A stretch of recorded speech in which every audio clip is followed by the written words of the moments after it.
오늘은 사명에 대해서 하죠. 계속 3주째 천명, 소명, 사명하는데 요거 우리 한번 정리하고 넘어갑시다. 자, 친구들이 쉽게 알 수 있도록 천명, 절대 변하지 않는 천명, 나의 개인적인 천명도 있지만 누구나에게 다 해당되는 천명, 그리스도. 맞습니다. 그리스도. 이것이 하나님이 우리에게 주신 영원히 변치 않는 천명이에요. 이 천명 때문에 하나님이 나를 부르셨어요. 나를 부르시기 위해서 이 천명을, 그리스도를 나에게 주셨어요. 그래서 하나님 나라 누리는 것, 하나님 나라 누리는 그 순간, 보좌의 축복을 깨닫고 보좌의 비밀을 깨닫는 순간 하나님 나를 부르신 소명의 시간이에요. 그리고 사명은 성령 충만이에요. 이 성령 충만 받아서 사명을 감당할 수 있는 거예요. 결국은 1, 3, 8이죠. 그런데 더 하나는 이 천명은 결국은 뭐냐면 부르심의 이유예요. 부르심의 이유. 이 부르심의 이유는 내가 불렀는 게 아니에요. 부르심의 이유는 하나님의 이유예요. 하나님의 이유. 부르심이라는 건 하나님의 이유예요. 하나님이 우리 친구들을 불렀어요. 예수 그리스도를 우리에게 주시고 대성물로 내어주시고 값을 지불하고 대가를 지불하고 샀어요. 주님이. 그렇게 해서 그리스도 주시면서 우리를 부르신 하나님의 이유예요.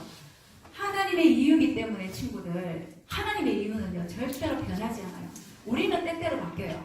우리는 이거 해줄게 하고 불러놓고는 친구하자 하고 불러놓고는 우리는 배신하기도 하고 우리는 배반하기도 하고 우리는 이렇게 놀다가 저렇게 놀다가 또 이 교회 왔다가 저 교회 갔다가 우리는 바뀌어요. 우리는 변질도 잘 돼요. 그런데 하나님의 이유로 불렀으면 절대로 바뀌지 않아요. 그래서 하나님에게는 절대라는 말이 있어요. 부르심의 이유가 하나님의 이유이기 때문에 우리 이유가 아니고 하나님의 이유이기 때문에 뭐라고 표현하냐? 뭐라고 얘기해? 천명무패. 천명은 절대로 패하지 않는다. 절대로 망하지 않는다. 천명무패라고 했어요. 또 그래서 천명은 반드시 이루어진다 해서 천명필승이라고 했어요. 천명필승. 천명은 절대로 안 이루어질 수가 없다. 그래서 천명은 반드시 이루어지기 때문에 천명필승이라고 했어요. 뭐예요? 중요하기 때문에. 그리고 또 하나. 천명은 반드시 완성된다. 그래서 천명완성이라는 얘기를 했어요. 요 세 가지. 왜? 하나님의 이유이기 때문에. 우리 이유가 아니에요. 우리 이유는 이렇게 저렇게 바뀌고 교회도 옮기고 교회 나왔다가 안 나왔다가 하고 이 친구하고 놀았다가 안 놀았다 하고 우리는 바뀌어요. 우리는 변질돼요. 우리는 약속도 잘 안 지켜요. 그런데 하나님의 이유이기 때문에 천명은 절대로 망할 수가 없어요. 천명무패. 그리고 천명은 반드시 이겨요. 승리해요. 반드시 승리하는 천명필승. 천명은요 반드시 완성돼요. 우리 것이 아니기 때문에 하나님의 것이기 때문에. 그래서 하나님의 이유 때문에 이 말이 나왔어요. 소명한 전도사님이 뭐라고 얘기했냐면 지난주에 혹시 기억하는 친구 있을까요? 혹시? 천명은, 소명은 시간표라는 얘기였죠. 시간표. 천명이 나를 부르신 부르심의 이유라면 소명은 지금 나를 부르는 시간표예요. 지금이고 오늘이에요. 오늘. 하나님이 오늘 우리 친구들을 불렀어요. 하나님이 우리 친구들을 불러놓은 그 시간표, 오늘, 지금. 이 시간표도요, 우리의 시간표가 아니에요. 누구의 시간표일까요? 누구의 시간표일까요, 친구들? 하나님의 시간표예요. 이유도 하나님의 이유지만 시간표도 하나님의 시간표예요. 우리가 성장 배경을 안다면 결국은 포항 전역을 뒤집어 엎을 수 있는 전도 제자로 세우기 위한 하나님의 중요한 계획이 거기 있는 거예요. 그래서 오늘 나를 부른 그 부름을 알고 있어야 돼요.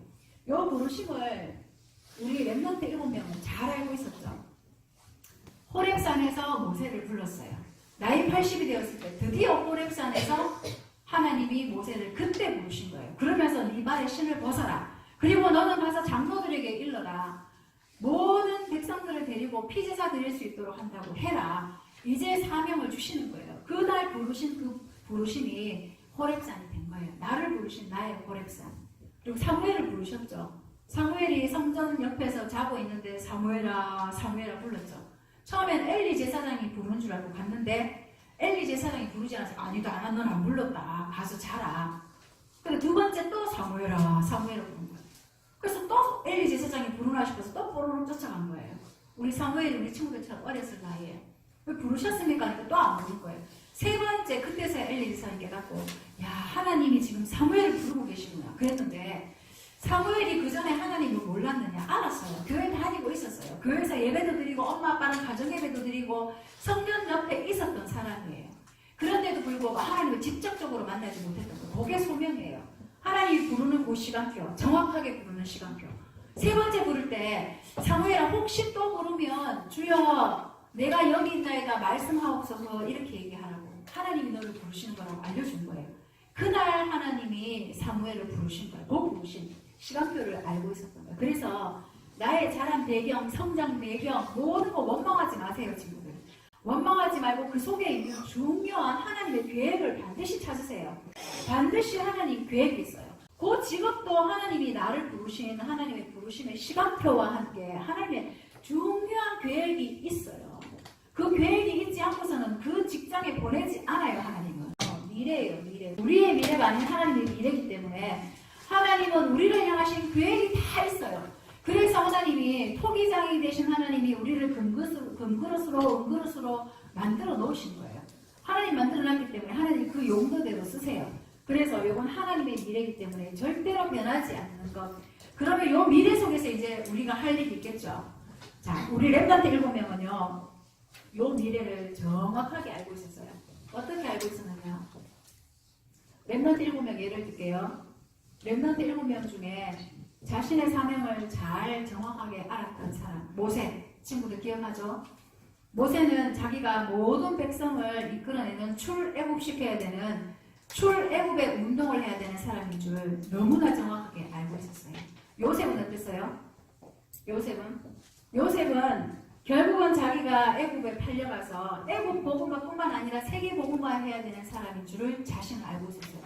자신의 사명, 자기가 해야 되는 일, 내 일이 아니라 하나님의 미래를 알고 있었기 때문에 요셉은 형들을 원망하지 않았어요. 나중에 형들이 전화하지요. 찾아와서 전화할 때 형들한테 뭐라고 얘기하냐면 형이 나를 팔아가지고 내가 이렇게 왔잖아. 이렇게 개고생을 했잖아. 이제 겨우 총리가 됐잖아. 이렇게 말하지 않았어요.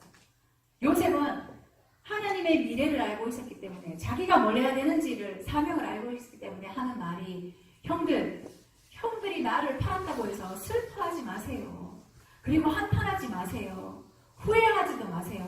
하나님이 생명을 구원하게 하려고 나를 먼저 보냈습니다. 생명을 구원해야 된다는 그 일을 애국복음화, 세계복음화 정확하게 알았어요. 모세도 자기를 부르시는 부르심을 정확하게 알았어요.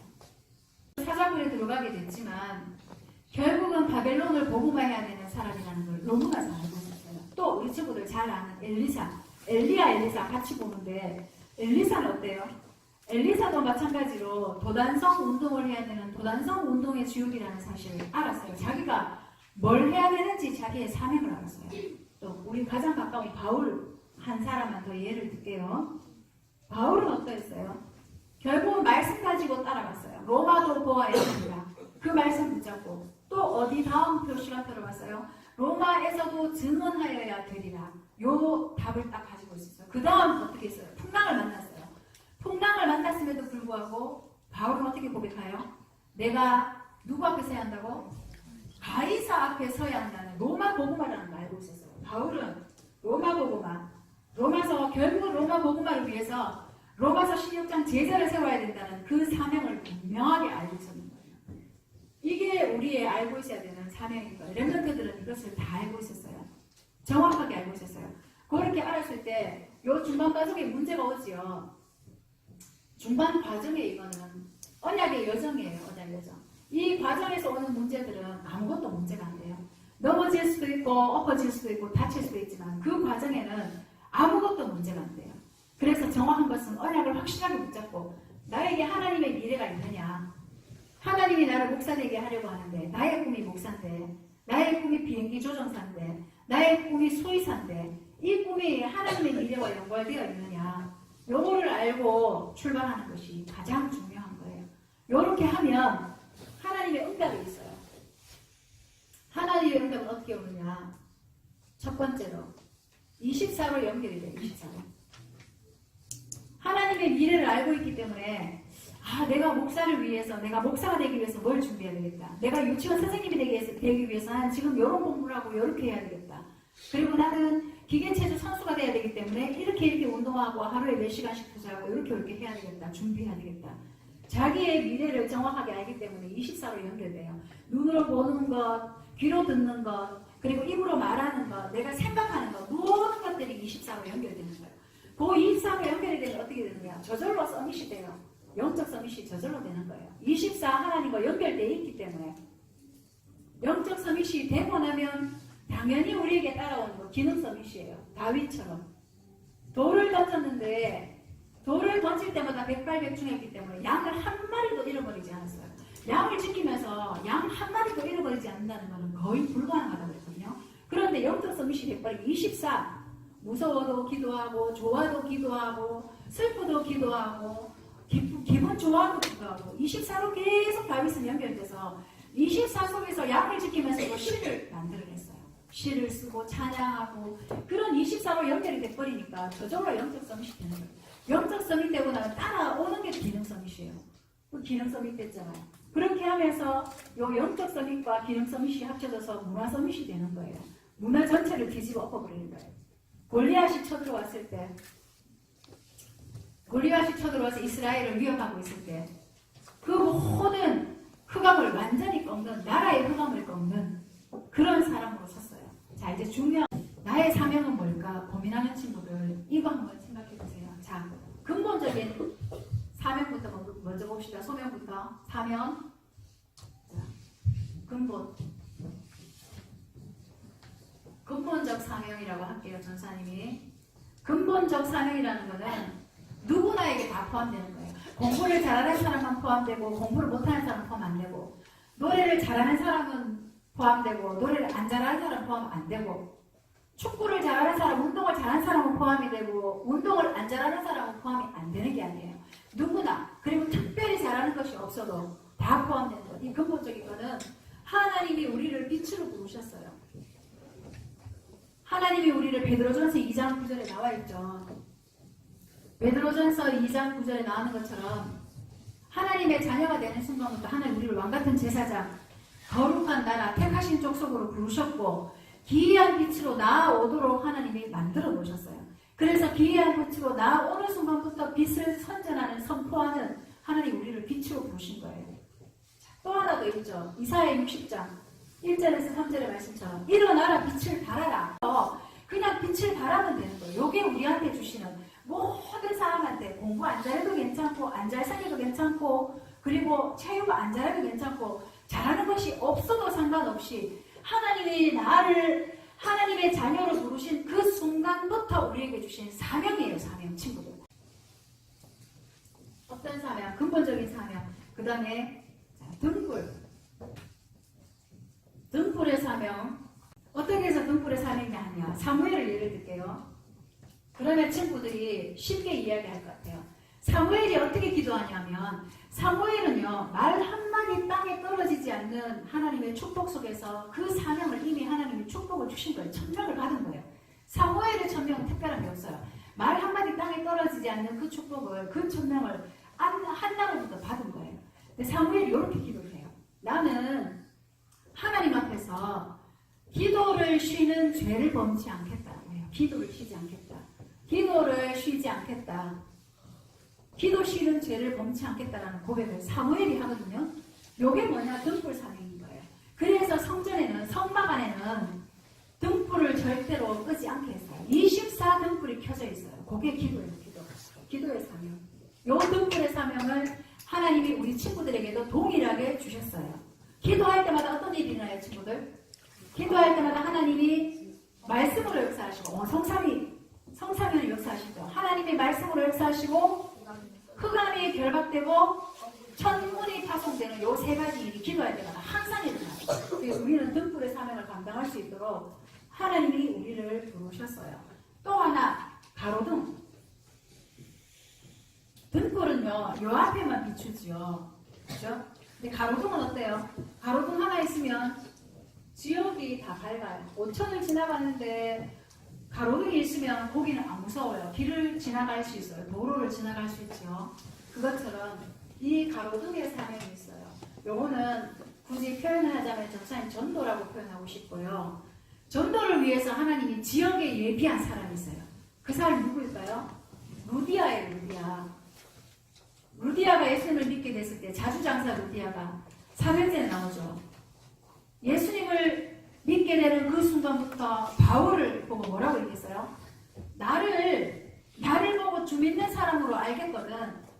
내 집에 와서 유하소서 이렇게 하는 거예요. 내 집에 오세요. 내 집에 와서 거기서 예배를 드리고 해주세요. 그래서 이 루디아 자기 집을 지교회로 내놓은 거예요. 이게 지금으로 이야기하면 지교회인 거예요. 지교회. 지역의 모든 후광을 꺾는 지교회 운동을 한 사람이에요. 루디아. 요게 가로등의 사명을 감당하고 있는 거예요. 등대 사명이라고 할게요. 전도사님이 붙인 거예요. 그냥 등대 사명.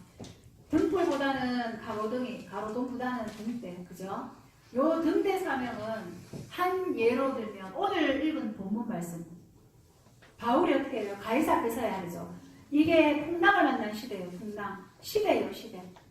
여기는 지역이라면 여기는 시대예요. 시대. 시대 앞에 선교를 내다보고 한 말이에요. 모든 풍랑 만난 시대에 등대 하나만 있으면 어떻게 돼요? 바다에 등대가 있으면 그 등대를 보고 많은 배들이 길을 잃어버렸는데 그 등대를 보고 길을 찾아가요. 등대도 파란 등대가 있고 노란 등대가 있고 빨간 등대가 있대요. 빨간 등대가 세워져 있으면 빨간 불빛을 보고는 저기는 위험한 곳이야. 저기 가면 수심이 깊어서 가면 안 돼라는 신호래요. 신호. 다 바다의 사람들은 등대를 보고 알고 있대요. 그래서 빨간 불이 있으면 절대로 그 근처 안 간대요. 그 불을 보고. 그리고 노란 불빛이 나오는 등대가 세워졌다. 그러면 거기는 안전지대인 거예요. 그래서 배를 항해하던 사람들이 길을 잃어버렸을 때 그 등대를 보고 가는 거예요. 그게 뭐냐 하면 풍랑 만난 시대의 흑암을 꺾는 선교예요. 선교. 그게 237 나라를 살리는 선교예요. 그게 등대의 사명인 거예요. 그래서 우리 친구들 마음속에 뭐가 있어야 되냐면 내가 237개 나라로 가든지 안 가든지 237을 품고 있어야 돼요. 멀리 필리핀 가고 멀리 일본 가고 멀리 베트남 가고 멀리 중국 가서 사람 만나가 제자 세우려 하지 말고 지금 내 옆에 있는 친구들 보고 진짜 잘해주세요. 진짜 기도해주세요. 그게 내가 등대의 사명을 감당하는 거예요. 우리 친구들이요. 운동을 잘해야 되고 공부를 잘해야 되고 노래를 잘해야 되고 얼굴이 잘생겨야 되고 그래야만 사명을 감당하는 게 아니에요. 엄마 아빠가 예수를 믿고 엄마 아빠가 장로 집안이고 엄마 아빠가 목사 집안이고 그래야만 사명을 감당하는 게 아니에요. 오늘 이 자리에 앉아있는 모든 친구들, 선생님들, 전도사님도 누구나 할 수 있는 근본적인 사명, 빛이에요. 빛. 그래서 일어나서 빛을 바라기만 하면 돼요. 그리고 두 번째, 등불의 사명. 기도의 불을 끄지 않고 기도하는 죄를, 기도 쉬는 죄를 범치 않겠다고 고백했던 사무엘처럼 기도할 수 있는 24 기도로 연결할 수 있는 그 사명을 하나님 우리에게 주셨어요. 그리고 가로등의 역할. 내가 있는 곳에서, 내 지역에서, 내 직장에서 지교회 운동을 하고 말씀 운동을 하면 다락방 말씀 운동을 하면 그게 가로등 사명을 감당하고 있는 거예요. 그리고 등대 사명. 237개 나라를 품으세요. 특별히 지금 앉아있는 은주, 특별히 앉아있는 우리 다원이, 그리고 오늘 오지 않았지만 동현이, 이런 237개 나라로 흩어질 수 있는 친구들을 품고요. 귤 한 개 먹어도 한 개 더 주고 사탕 하나 줘도 한 개 더 주고 진짜 챙겨주세요. 그게 그 친구들한테 하는 것이 하나님께 하는 거예요. 작은 소자에게 한 것이 네가 나에게 한 것이라고 성경은 분명히 말하고 있어요. 그래서 그 마음 가지고 전도자를 위해서 돕는 것은 냉수 한 그릇도 상을 잃지 않는데 다원이를 위해서, 은주를 위해서, 동현이를 위해서 뭐 하나 사탕이라도 더 준다면 야 줄 때 야 야는 237개 나라 중국 살릴 랩넌트야. 얘는 필리핀 살릴 랩넌트야. 얘는 베트남 살릴 랩넌트야 생각하고 준다면 하나님이 그거 다 보고 있거든요. 다 알고 있거든요. 그래서 친구들 누구나 할 수 있는 근본적인 사명 빛, 그리고 등불의 사명, 그리고 가로등의 사명, 그리고 등대의 사명. 나도 할 수 있다. 하나님 이것 때문에 나를 불렀다. 그래서 나에게 천명, 소명, 사명을 주셨다. 나는 이 사명을 감당하는 랩넌트가 될 것이다. 이렇게 마음을 하나님 앞에 다짐하면서 우리의 믿음을 찬양으로 고백합니다. 나는